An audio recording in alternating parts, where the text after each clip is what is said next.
लोकसभा में महिला आरक्षण संशोधन बिल गिरने के बाद अब सरकार ने विपक्ष के खिलाफ मोर्चा खोल दिया है। एनडीए के नेता आज से सड़क पर उतरकर विपक्ष की घेराबंदी करेंगे। लोकसभा में बिल के गिरते ही बीजेपी अध्यक्ष नितिन नवीन ने एनडीए के फ्लोर लीडर्स के साथ संसद भवन में बैठक की और पूरे देश में विपक्ष के खिलाफ अभियान चलाने का फैसला किया। बैठक में तय हुआ है कि जिन विपक्षी दलों के सांसदों ने लोकसभा में बिल का विरोध किया है, उनके संसदीय क्षेत्रों में एनडीए के नेता जाकर विरोध प्रदर्शन करेंगे। यह अभियान 1 सप्ताह के अंदर शुरू हो जाएगा। लोकसभा में महिला आरक्षण संशोधन बिल गिरते ही बीजेपी आक्रामक मूड में आ गई है। लखनऊ में देर रात उत्तर प्रदेश महिला आयोग की उपाध्यक्ष अपर्णा यादव की अगुवाई में बीजेपी कार्यकर्ताओं ने जोरदार प्रदर्शन किया और विपक्ष के खिलाफ मोर्चा खोला। विधानसभा के सामने समाजवादी पार्टी और कांग्रेस का झंडा जलाया गया। अपर्णा यादव ने सपा और कांग्रेस की निंदा करते हुए कहा कि इन सभी विधर्मियों को लेकर झंडा जलेगा और पार्टियां भी खत्म होंगी। औरतों के अधिकार का विरोध करने वालों को नारी शक्ति काफी माफ नहीं करेगी। लोकसभा में महिला आरक्षण संशोधन बिल के गिरते ही एनडीए की महिला सांसदों ने संसद परिसर में विरोध प्रदर्शन किया।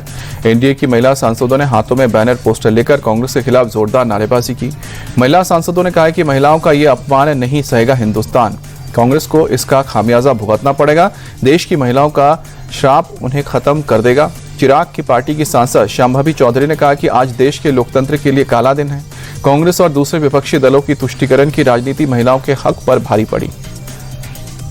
समाजवादी पार्टी की सांसद इकरा हसन ने बीजेपी की महिला सांसदों के विरोध प्रदर्शन को दिखावा बताया है और साथ ही उन्होंने कहा है कि सांसदों ने यहां तो बिल को पढ़ा ही नहीं है या ये जागरूक नहीं है। इकरा हसन ने कहा कि यदि वाकई सरकार महिलाओं को आरक्षण देना चाहती है तो 2023 के महिला आरक्षण बिल को लागू कर दें। बीजेपी के महिलाओं का नाम लेकर राजनीतिक रोटी सेकने की कोशिश नाकाम हुई है। महिलाओं को लेकर आरक्षण और लोकसभा में संशोधन बिल के गिरने के बाद जमकर राजनीति देखने को मिल रही है। डीएमके ने पार्टी मुख्यालय के अरिवालयम में मिठाई बांटकर जश्न मनाया। इस दौरान पार्टी कार्यकर्ताओं ने जमकर आतिशबाजी की। देश की आधी आबादी को संसद में 33% रिजर्वेशन नहीं मिलेगा क्योंकि विपक्ष ने महिला आरक्षण बिल को मान्यता देने से इनकार कर दिया। इस पर अमित शाह ने दुख जताया। उन्होंने कहा कि महिलाओं से उनका हक छीनकर सेलिब्रेट करना शर्मनाक है। विपक्ष को हर हरकत का हर्जाना भुगतना पड़ेगा। महिलाएं हर चुनाव में विपक्ष को इसका जवाब देंगी। कांग्रेस के सांसद प्रियंका गांधी महिला आरक्षण बिल पर सरकार की हार को लोकतंत्र की जीत बता रही हैं।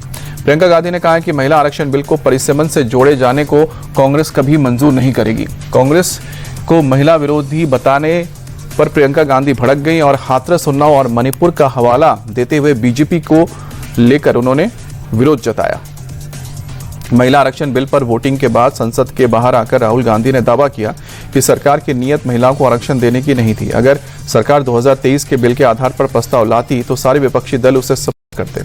उन्होंने कहा कि सरकार महिला बिल नहीं लाई थी। ये सरकार की हिंदुस्तान के इलेक्टोरल स्ट्रक्चर को बदलने की कोशिश थी, जिसे विपक्ष ने रोक दिया। समाजवादी पार्टी चीफ अखिलेश यादव ने संविधान संशोधन बिल गिरने पर संतोष जताया है। अखिलेश ने कहा है कि विपक्षी दलों ने डिलिमिटेशन को लेकर सरकार के इर्द गिर्द ऐसी लक्ष्मण रेखा खींची जिसको सरकार पार नहीं कर सकी। इन्होंने कहा कि विपक्ष ने महिला आरक्षण का विरोध नहीं किया, विपक्ष महिलाओं को आरक्षण दिए जाने के पक्ष में है। कांग्रेस के सांसद शशि थरूर ने कहा कि ऑपोजिशन पार्टीज महिला आरक्षण के विरोध में नहीं है। विरोध तो महिला आरक्षण को डिलिमिटेशन से जोड़ना था, क्योंकि डिलिमिटेशन एक अलग विषय है और इसलिए विपक्ष ने संविधान संशोधन बिल के खिलाफ वोट किया। बीजेपी के नेताओं ने कहा है कि सरकार महिलाओं को राजनीतिक रूप से ताकतवर बनाने के लिए बिल लाई थी। रविशंकर प्रसाद ने कहा कि कांग्रेस ने जिस तरह नारी उत्थान का विरोध किया है उसे देश की महिलाएं कभी माफ नहीं करेंगी। वहीं गजेंद्र सिंह शेखावत ने कहा, आज कांग्रेस का चाल चरित्र और चेहरा बेनकाब हुआ। कांग्रेस ने जिस तरह महिलाओं को धोखा दिया उसका नतीजा चुनाव में जरूर मिलेगा। अमरावती की पूर्व सांसद नवनीत राणा महिला आरक्षण बिल पर प्रतिक्रिया देते वक्त अपने आंसू नहीं रोक पाई। उन्होंने कहा कि जिन लोगों ने इस बिल का विरोध किया है उनको देश की महिलाएं कभी माफ नहीं करेंगी। नवनीत राणा ने कहा कि विपक्ष ने राजनीतिक रोटी सेकने के लिए देश की महिलाओं का अधिकार छीना है। लोकसभा में महिला आरक्षण बिल पास नहीं होने के बाद मुंबई के मुस्लिम बहुल इलाकों में भिंडी बाजार, नागपड़ा और भाईखला में निराशा का माहौल देखने को मिला। कुछ महिलाओं ने कहा कि विपक्ष की राजनीति के कारण बिल पास नहीं हो सका और आने वाले चुनाव में इसका जवाब दिया जाएगा। लोकसभा में महिला आरक्षण और परिसीमन बिल पर वोटिंग से पहले चर्चा हुई, जिस पर अमित शाह ने जवाब दिया। शाह ने कहा कि विपक्ष के लोग बिल का नहीं, महिलाओं के लिए आरक्षण के विरोधी हैं। शाह ने संसद में कहा कि परिसीमन कराने से दक्षिण की ताकत बढ़ेगी और सीट्स के हिसाब से वोटर का कैलकुलेशन सटीक बैठेगा। शाह ने दावा किया कि हमने इन बिल को इस तरह से डिजाइन किया है जिससे 2029 के लोकसभा चुनाव तक महिला आरक्षण को धरातल पर उतारा जा सके। पीएम मोदी आज तमिलनाडु के कोयम्बटूर में एआईएडीएमके बीजेपी गठबंधन के उम्मीदवारों के लिए चुनाव प्रचार करेंगे। कोयम्बटूर की 10 विधानसभा सीट और अविनाशी सीट पर खड़े हुए एनडीए के उम्मीदवारों के लिए वोट की अपील करेंगे। पीएम मोदी आज शाम को 5 बजे अविनाशी रोड पर ट्रेड फेयर कॉम्प्लेक्स के मैदान में एक जनसभा को संबोधित करेंगे। लोकसभा में नेता प्रतिपक्ष राहुल गांधी आज तमिलनाडु में कांग्रेस डीएमके गठबंधन के लिए चुनाव प्रचार करेंगे। राहुल गांधी सुबह 11:30 बजे पोनेरी में एक जनसभा को संबोधित करेंगे, जबकि राहुल की दूसरी जनसभा दोपहर 1 बजे रानीपेट जिले के पदी अनालूर में होगी। राहुल गांधी दोपहर 3:30 बजे थुरैयूर में लोगों से कांग्रेस डीएमके गठबंधन के लिए वोट की अपील करेंगे। नेता विपक्ष राहुल गांधी पर एफआईआर दर्ज होगी। इलाहाबाद हाईकोर्ट की लखनऊ बेंच ने ब्रिटिश नागरिकता के मामले में राहुल पर एफआईआर दर्ज करने का ऑर्डर दे दिया है। साथ ही हाईकोर्ट ने केंद्रीय एजेंसी से मामले की जांच कराने को कहा है।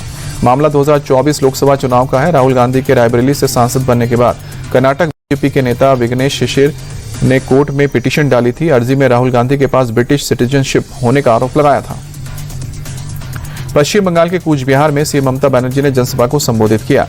दीदी ने सीधे प्रधानमंत्री को आड़े हाथों लेते हुए कहा, आपके आशीर्वाद से मुझे 7 बार संसद में जाने का मौका मिला, लेकिन मैं दावे से कह सकती हूं कि मैंने नरेंद्र मोदी जैसा पीएम नहीं देखा। ममता ने कहा कि मोदी के साथ में मोटा भाई को भी लाए हैं।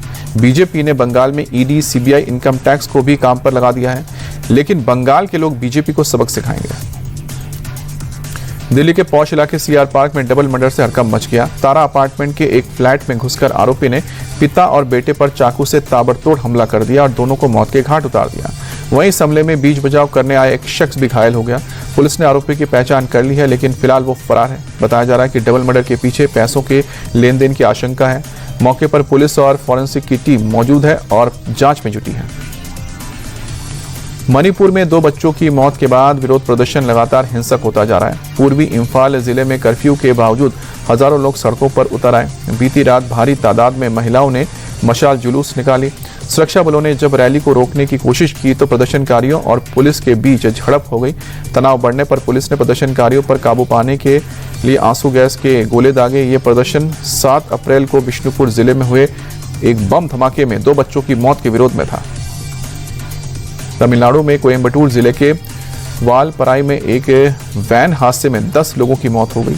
केरल से आए सैलानियों से भरी वैन वालपराई पोलाची सड़क पर एक मोड़ पर हादसे का शिकार हो गई।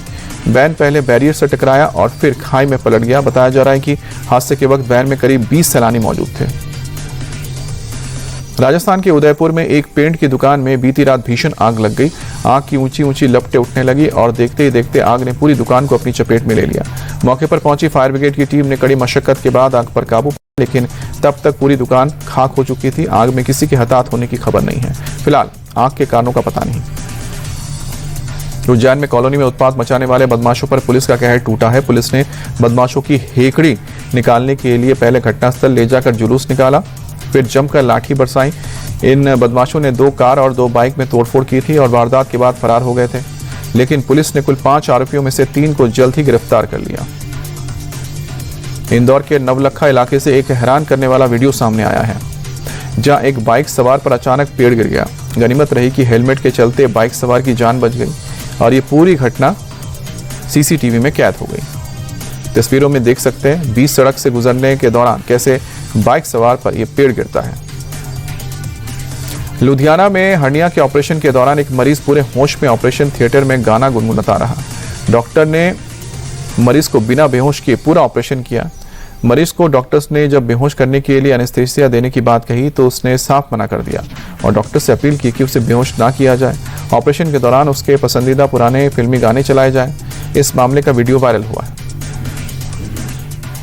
आईपीएल में गुजरात टाइटंस ने कोलकाता नाइट राइडर्स को 5 विकेट से हराया। अहमदाबाद में खेले गए मुकाबले में पहले बल्लेबाजी करने उतरी केकेआर ने कैमरन ग्रीन की अर्धशतकीय पारी की मदद से 180 रन बनाए, जबकि गुजरात ने 2 बॉल बाकी रहते मैच अपने नाम कर लिया। गुजरात के लिए कैप्टन शुभमन गिल ने 86 रन की शानदार पारी खेली है। गेंदबाजी में जीटी की ओर से कगिसो रबाडा ने 4 ओवर के स्पेल में सिर्फ 29 रन देकर 3 विकेट चटकाए। Shubman Gill player of the match बने।